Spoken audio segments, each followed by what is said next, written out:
Central to City Music Cleveland's December concert, full of beautiful melodies and musical cheer, is the return of a favorite soprano, singing three of the most beloved arias in the operatic repertoire. Let's get to know her better in this conversation with Eric Kish. Welcome to this podcast by Musical Passions for City Music Cleveland. And my co-host and I have the wonderful pleasure of having a chat, I don't even want to call it interview, with soprano Chabrelle Williams, who will be performing with the City Music Chamber Orchestra and will be singing three spectacular arias from different operas, and we'll talk about that. But Chabrelle, welcome to this podcast. And I want to talk to you a little bit about your background, which is mostly in opera, but from looking at your website, you have been performing with a lot of opera companies. Yes. In a lot of different operas. Yes. So first of all, thank you for having me, Eric and Jim. I'm so happy to be here, happy to be chatting with you all. But yeah, so my background is in opera, though I grew up. My mother was very interested in musicals, and we went to a Baptist church. So I grew up singing in church. I grew up with gospel music, but I also grew up with that golden age musical knowledge as well. I used to watch Chitty Chitty Bang Bang, Oliver, Hello Dolly, all of the greats. I loved that stuff. And I think it helped train my ear too as a kid, because I would learn all of the music just because I wanted to learn the music. And all of the schooling that I did here in Philadelphia, my elementary school actually had a very good music program. We had a very good, we would have spring and winter concerts, and because it was a Christian school, a lot of it was Christian music that we sang. But I remember my very first solo, I think I was in kindergarten. And Wow. I sang this song called Happy Birthday, Jesus for one of our Christmas concerts. But it's a long way from Happy Birthday, Jesus to the operatic stage. Oh, yes.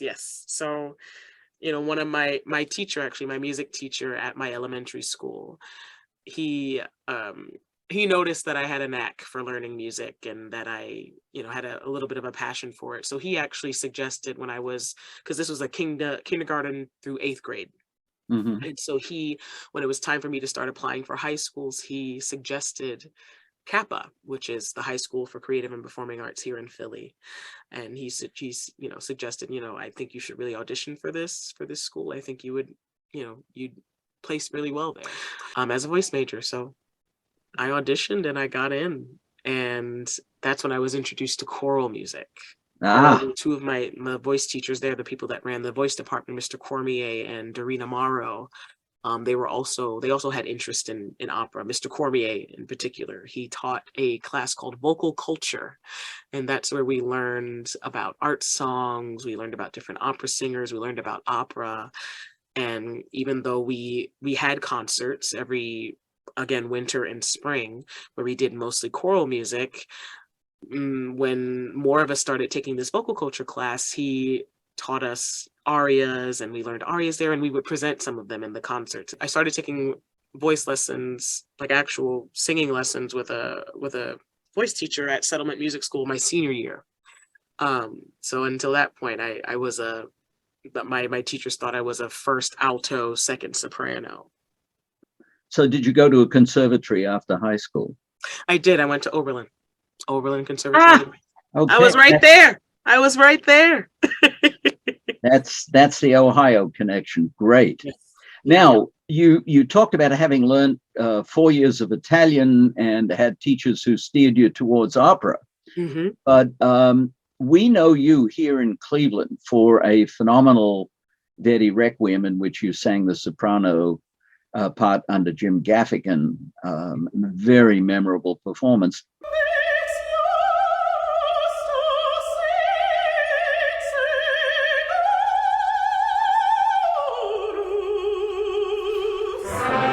But since then, and most recently, I remember you as one of the soloists in a concert of settings of poetry by Weatherspoon. Hmm. very powerful young Black poet. Yes. And you did the cycle that Jessica Myers wrote. Yeah, And it was and Jazz Hammer. memorable, A, for the fact that it was a wonderful piece of music that you did beautifully. But secondly, you were the only performer on the stage that day who didn't need music. You had it all memorized. Yes, yes. And I also performed Jasmine Barnes's Might Call You Art by the same, and text by the same Arthur. But yes, memorization has always come fairly easily to me. I memorize without really focusing on it. You know, when I'm, because I love learning music. It's one of my, it's the reason why I chose this career. Like I love the mathematics and you know, going through all the rhythms, going through all the texts and layering all together to make it really solid and to make it feel like it's just part of me. So by the time that process is done, I'm already memorized. That's amazing. I envy people who can do that. Let's just then briefly go back to the program that's coming up, where Yeah. you're going to be doing 3 fabulous arias Yes. with Stefan Willich and the chamber orchestra. And this is their second concert with the, quotes, reconstituted chamber orchestra since the COVID lockdown. Wow. You're going to be singing 3 of the principal arias in the soprano repertoire, beginning with Mozart's De Vieni non Tarda, which Susanna sings in the 4th act. See? And how did you get round to singing that?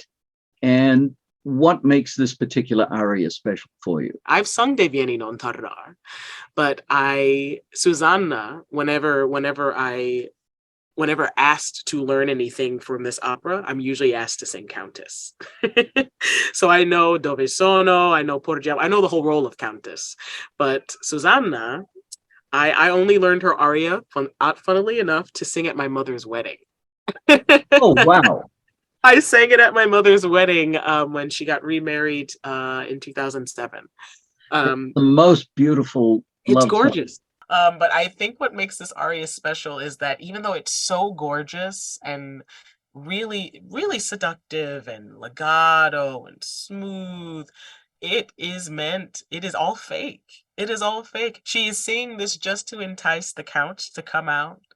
But Susanna herself is dressed as the countess because they're playing a huge prank on him because he's a louse.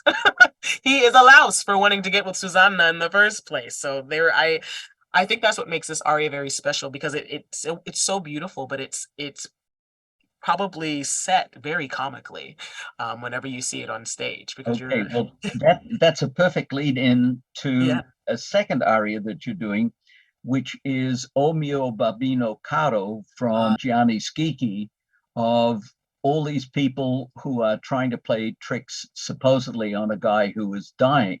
Yeah. Again, this particular aria is so totally heartfelt Yeah. and emotional, and yet And yet and yet it is really just this girl pleading for her dad. You're like, can you please let me marry this guy? Okay. You're going to get all of this money. We're going to get a house. Dad. She's putting on the puppy dog eyes. yes, it's another one of these semi-fake. Yeah. Yes. It's another one of these also, like these young ingenues just with bright-eyed and being as cute as they possibly can be. so here we are, 2 fakes, 2 fabulous arias. Two fabulous The eyes. third one is Caro Nome, which Gilda sings in Rigoletto. Yeah. Again, to a louse. Yeah. To allows. Though I feel like this one is definitely the most genuine of all 3.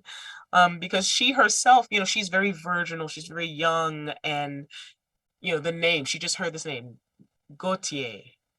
And she's stuck on this name, and it's not even his real name. So but she doesn't know that yet. She doesn't know that yet. She's just in love and so enamored, and how this aria progresses. You see her, coming into a woman. She's coming into her womanhood. I would say with this aria, and that's why it's such a it's such a pinnacle in the rep. Well, Chabrelle, what you have done in a few minutes here is totally humanized this sort of lofty, highfalutin art form and made it about real people having real emotions Yeah. and playing real tricks if necessary on people that they care about.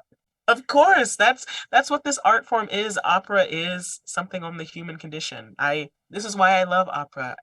Even though the stories, happened centuries ago, there's always something in there that is relevant to today. Whether you're playing a trick on somebody, or whether you're falling in love with somebody, or whether you're sad because someone's not in love with you. That happens to us every day.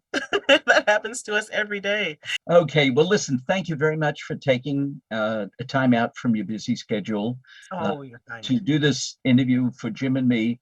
And we really, really look forward to greeting you again in Cleveland for a round of concerts. This time, not in a chamber music setting, but in a real orchestral setting with all of the superb backing Yeah. that the orchestra will give you in these three great arias. So we're really looking forward to that. Thank you. Thank you too. I'm excited to see you as well.